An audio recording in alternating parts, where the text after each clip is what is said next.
Assalamu alaikum wa rahmatullahi wa barakatuh. It's your sister Aisha here, and I'm finally back with the third video that is a part of the hijab series. So this is the list that I got from Instagram, and I asked basically the sisters to let me know what is their biggest hijab struggle, and so inshallah I would be able to give some advice that can ease that struggle for you, inshallah.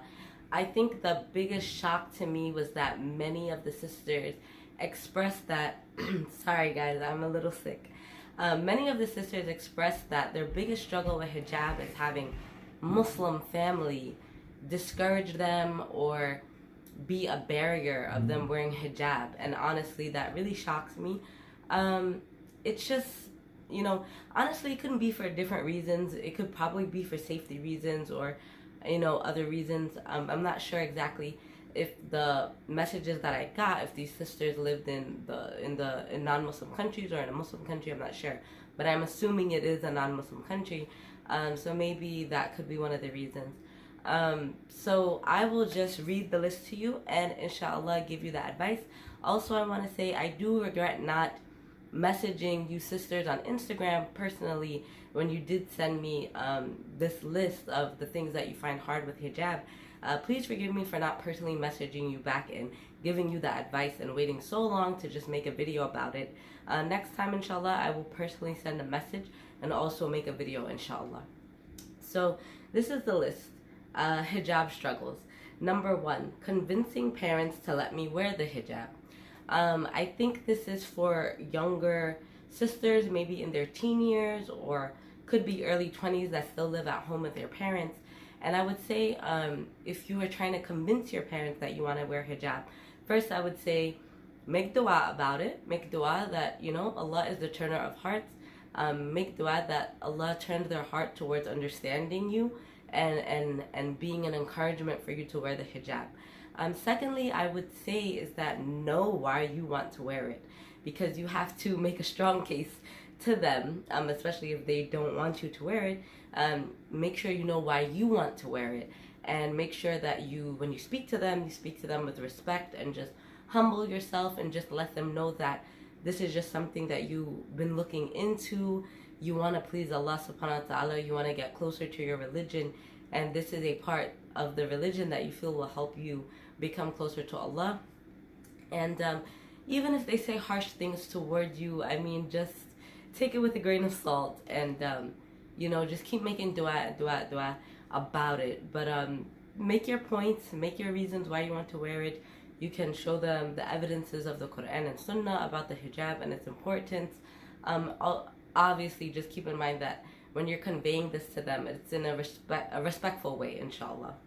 Number 2, so being criticized by family for wanting to practice the correct hijab. And I think that's very interesting, because maybe there are Muslim families that the women do wear hijab, but it's skinny jeans, a tight shirt, and a hijab, or it's not proper hijab. And so as a Muslim woman who may be in that type of family, you want to start wearing the correct hijab. People might be offended by that and opposed to it. And it is sad that this is what is happening in Muslim families. It's just crazy to me, subhanAllah, because you would expect this from non-Muslims, but it's happening within our own community. So it's definitely a struggle, and I totally feel for you. And so the advice for that is being criticized is that, subhanAllah, we are going to have to build tough skin. We are living in times where we are seen as backwards, where the rulings of Allah, which are really grounded in righteousness and noble characteristics and uprightness, is seen as backward, you know, astaghfirullah. And so we will have to cultivate, firstly, tough skin. We're going to have to cultivate that within ourselves. We're going to have to find comfort within the words of our Creator to give us the strength to stand against the odds. If your family is just like verbally criticizing you, you know, you can just, again, take it with a grain of salt and just don't respond back to them. Or you can honestly just say, you know, I'm really just trying to better my hijab. It has nothing to do with you. you know, you're free to wear your hijab the way you want. This is how I want to wear my hijab, and I don't appreciate you criticizing me. If it's a sibling, maybe it'd be easier to say that.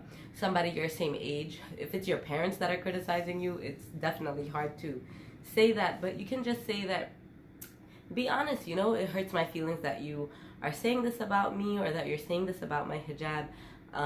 You know, I would appreciate it if you would just let me wear my hijab in peace the way that I want to wear it. And again, make dua that Allah softens their hearts and lessens the criticism. And I wish that I could give more advice, but we cannot control people, right? We can't really control what they do. We can control ourselves and how we handle it. And inshallah, we can, you know, through our good actions and dealing with them in a soft manner, it can change their actions as well, inshallah. May Allah make it easy for you. One sister said it gets hot easily. Like, I get hot easily, that's what she said. And I totally understand. I would say that your best bet when it comes to hijab is find a style that you can wear hijab and be properly covered, but without layering. And so for me, I usually wear abayas and cardigans. And so cardigans, it gets really hot, especially if you're wearing a long sleeve abaya and a long sleeve cardigan. And so one thing you could do is you can either wear a long sleeve abaya and get a sleeveless cardigan so you're not hot like within your arms, or you can get a sleeveless abaya, which they have now. I know Sunnah style has one, a sleeveless abaya, and then you can wear a long sleeve cardigan, right? So it's not two layers on top of the other. Another thing that I've you know, adopted, because I understand what you mean, like it gets hot, is that I would wear, usually I wear cardigans or something over my abaya, especially if the abaya I feel is a little form-fitting. So I always wear a cardigan to cover my my lower half. And so a way around that is that you can wear an abaya and just wear an extra large hijab, one that's very long, that will go past your bottom area, maybe to your knees, or you know, past your waist. And so it adds extra coverage to, you know, your backside, basically, but without having to wear like a cardigan or something on top. So just a regular, just a abaya, or however you dress, like a long dress and a really long hijab. I think that works for me. Also in the summer, again, you can wear like regular clothes under your abaya. You can wear like a tank top. You can wear short pants if you want under your abaya. It's not a problem. But the thing is, when the wind blows and stuff, or when you walk upstairs or whatever, your legs can show. And so instead of wearing leggings, because leggings will like it's your whole legs you're covering, so it will get hot, you can just wear knee-long, knee-high socks, so that at least when you're going up the stairs or the wind blows, your legs are not shown, but also you're not fully covered under your abaya, so that you can get air and, you know, it's not that hot, inshallah. And I always just wear another skirt under my abaya, just because I feel like it adds an extra barrier. Like when the wind blows, if you don't wear anything under your abaya, then you might as well be wearing skinny jeans, because the abaya sticks to your legs and then your figure shows. So if you wear another skirt underneath, like instead of pants under it, if you wear another skirt, again, that's not hot, and it gives you more coverage, inshallah. So I hope those little tips help you. Let me see. With both hijab and niqab, I care too much what strangers and family think of me. We're human, sis, and I would be lying if I told you that I don't care what people think about me and my niqab. I mean, majority of the time I really don't care, but that's just because I've gotten to this point, and so we all can get to this point. It's just something that you have to cultivate. You have to cultivate. I'll say this. When it comes to like hijab and outwardly, right? People say anything that you want in life, right? Sometimes you have to go out of your comfort zone to get there. Sometimes you have to make yourself uncomfortable to reach the goals that you want. You want the goal, but you don't want the discomfort. But you have to go through the discomfort to achieve those goals, right? And so in this dunya, we go through, Allah constantly takes us out of our comfort zone with different regulations and rulings that we have. And He constantly takes us out of our comfort zone so that we can get comfortable in worshiping Him and knowing Him, and comfortable within our true selves and our essence. And so I will say that to get to that point where you don't care, think about or learn about the things that Allah cares about, the things that Allah loves, and slowly and slowly and slowly that will cultivate you not caring that other people don't love this thing that you're doing, because you know Allah loves it. And if Allah becomes your most beloved, if Allah becomes the number one for you in your heart, in your mind, in your soul, then slowly, slowly, slowly, other people and their opinions, it doesn't matter anymore. And I'm not saying that Allah is not number one for you. I'm not saying that. Of course, all of us as Muslims would say Allah is number one. But again, it is easier to say it out loud and say it on the tongue. But I'm just saying, when we truly take the time out to do contemplation and to do things that will cultivate our strong and firm belief and mind, it makes it easier. And so that's all I would like to say with regards to like worrying about or caring about what people think about your hijab and your niqab. You know, again, as the years go by, it will get stronger. It will get stronger. Maybe in the beginning, you don't care what your friends think about it, but you care what your family thinks about it. And then the next year, you don't care what your family thinks about it either. But maybe you care about this one person and what they think about you. But as the years go by or the weeks go by, whatever it is, slowly, slowly it diminishes, right? Until you get to a point where you only care what Allah thinks about you. And so I want us to keep that in mind. Caring about what Allah thinks about us. When we catch ourselves thinking and worrying about what people think about us, just know that, you know, these people are looking at me like I'm strange, but Allah has, you know, is looking at me pleased with me because I am following His commands and I'm wearing an ayat of the Quran, you know, inshallah. So I don't want to make the video too long. I'll just go through them. Discouragement by your own family, it keeps coming up over and over and over. You know, I would just say that you have to stick to what you want to do. You know, there's going to be many things that your family discourages you from, whether that's like a job or like what school you want to go to or whatever it is. But know that if this thing that you're trying to do is something good, it's something that Allah calls for, and they're discouraging you, just know that you are on the right path, and make dua for them that inshallah they will come around to it as well. And be patient with them, and be loving with them, and soft with them, and kind to them, even when they are being harsh or discouraging to you, inshallah. Sometimes this one I actually like. So, sometimes I feel ugly around everyone who is wearing a full face of makeup and a short dress, etc. So this sister is saying that when she is around other women who are dressed up, maybe their hair looks amazing and their makeup looks amazing and they're wearing like skin tight, revealing clothing, revealing their bodies, then she feels ugly wearing her hijab and covering herself.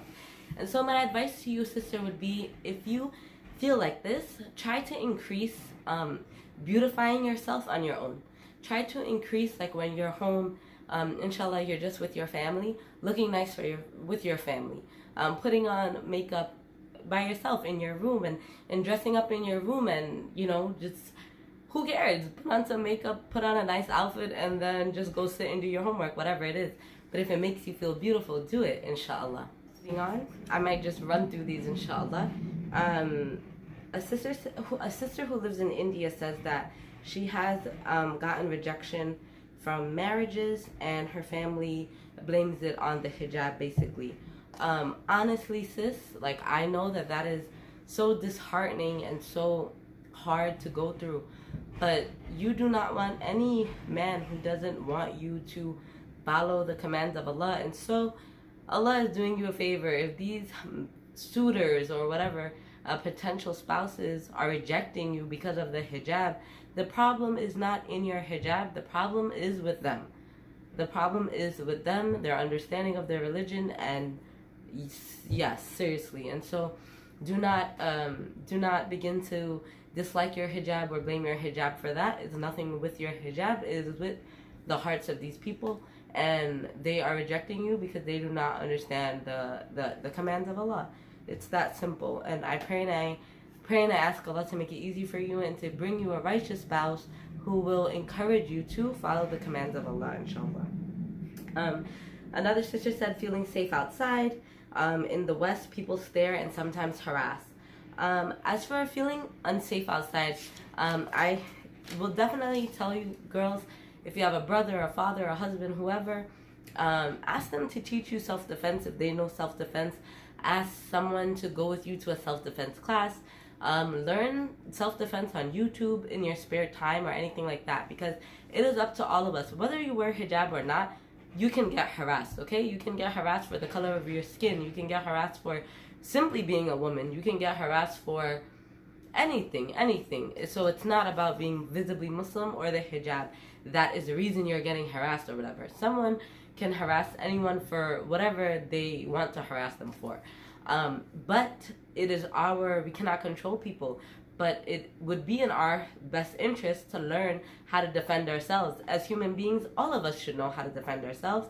And this is something that I've been telling my husband as well, like, you know, to teach me, because I don't know how to defend myself, and that is not acceptable. That is not okay.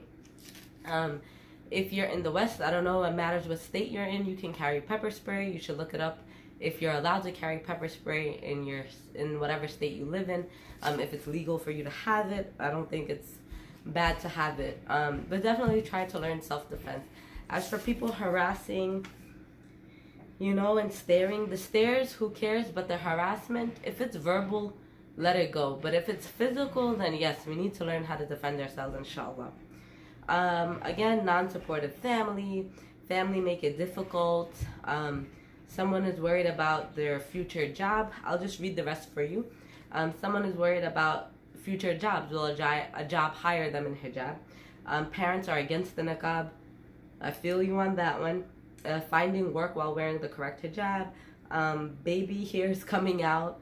Migraines because of tight hijab with pins. Having motivation, and somebody's finding it difficult to have motivation and confidence to wear the hijab.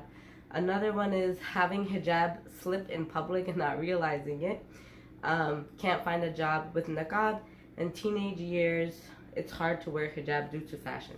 Okay, so I will say finding work while wearing correct hijab. Honestly, I think it's fairly easy to find work in the United States wearing hijab. They can't really discriminate against you for wearing hijab in the workplace. So you really have to look at your rights in regards to that. If you're qualified, you felt you were qualified and you didn't get a job because of hijab, maybe it's something that you should take to a higher authority. But I really don't think it's hard to wear hijab, and in the workplace, again, it matters what job you have. But I'll tell you a quick story. You have to stand firm in what you believe in, and people will respect that. Even if you think they won't, people will respect you standing by your principles. So I used to work at Dunkin' Donuts. Obviously, this is not like a career job, a corporate job, or whatever. But I worked at Dunkin' Donuts, and I don't wear pants. At this point in my life, I didn't wear jeans. But I had to wear pants at Dunkin' Donuts. I couldn't wear skirts. So what I would do is I would go to work. On my way to work, I would wear my uniform, and I would put an abaya over it. So I would go to work, all the way to work with my abaya, and then when I got to work, I would take off my abaya, but I had a long pants. We had to wear pants, a shirt, and an apron. I would wear the pants, loose trousers. It wasn't skinny jeans or anything, loose pants that I could find, and I would always wear a long cardigan, like up to my knees. And then I would put the apron over that, and I had my hijab, right? And so that's how I would go to work. And even a Muslim guy, I remember him going through the drive-thru, and he was like, you know, subhanAllah, I really admire the way that you wear your hijab here at work. Because he can tell that everyone's wearing the same uniform as me, but you could tell that I kind of like, you know, fix mine to fix being with the hijab, you know, being proper. So he recognized that. The point of the story is that at one point we didn't have to wear the aprons anymore. We had to wear a shirt that had a slogan on the back and the front of the shirt. And so because the hijab in the Quran says that your kamar is to cover your chest area. And so I would always have my hijab covering my chest. I feel that is not hijab if your hijab is up here and your chest is out. It's not hijab to me. And so we had to wear the shirt. Long story short, I had my hijab regularly covering my chest, and the back of the shirt you could see the slogan. Not my manager, the manager ahead of this manager, he came to me and he said, can you move your scarf because we need to see the slogan? And I said, I don't feel comfortable with that. I cannot move my scarf. You can see the slogan on the back of the shirt. He literally just looked at me like, wow. Okay. And I was just like, I don't mean to be rude, but I don't feel comfortable uncovering my chest area and moving my scarf. If the people need to see the slogan, it's on the back. What's the problem, you know? And so you have to stick to your principles, and you have to be strong and convey that to people, and they will respect you for it, inshallah. As for motivation and confidence to wear it, I hope that this series would be that for you. I would say, again, connecting to Allah, connecting. I cannot get to all of the questions right now, but feel free to inbox me on Instagram at that Muslim chick, and we can talk, inshallah. But I would just leave you with this and say that we need to, inshallah, you know, sometimes you say to people, read the Quran and read the words of Allah, and you'll find your strength, you'll find your strength. And make dua, speak to Allah, and you'll get your strength. And people will tell you, I've been reading and I've been doing dua and I don't feel any different, or, you know, nothing has happened. I would say that this is unacceptable, because how is it that the words of the Quran, the revelation to the Prophet, peace be upon him, gave the Sahaba strength to go out to the battlefield and to fight the enemies and to defend themselves and to defend Islam? What gave them the motivation? They were scared. It says so in the Quran. Some of them, they were scared. What gave them the strength? What gave them the motivation? It was the words of Allah. It was the Quran. And so it's so unacceptable for us to say that I don't find strength in the words of the Quran to wear the hijab, or I don't find strength in the words of the Quran to be visibly Muslim, or to be different from other people. I don't understand how we can say that. It means something is not connecting there. Our understanding is not there. Our hearts are not connecting. Something is missing. And so we need to do deep contemplation. We need to sit and to meditate on these words from the Quran, and to cultivate strength within our hearts and within our minds to stand firm even though the people dislike it. And so, inshallah, next week I will be uploading the proofs of the hijab and the proofs of the niqab, and we will be done with the hijab series. And inshallah, the next series I'm thinking of starting is on the Prophet Muhammad sallallahu alaihi wasallam. So if you like that and that sounds good, please stick around. Subscribe, like, and don't forget to comment and share the video, inshallah. Until next time, assalamu alaikum wa rahmatullahi wa barakatuh.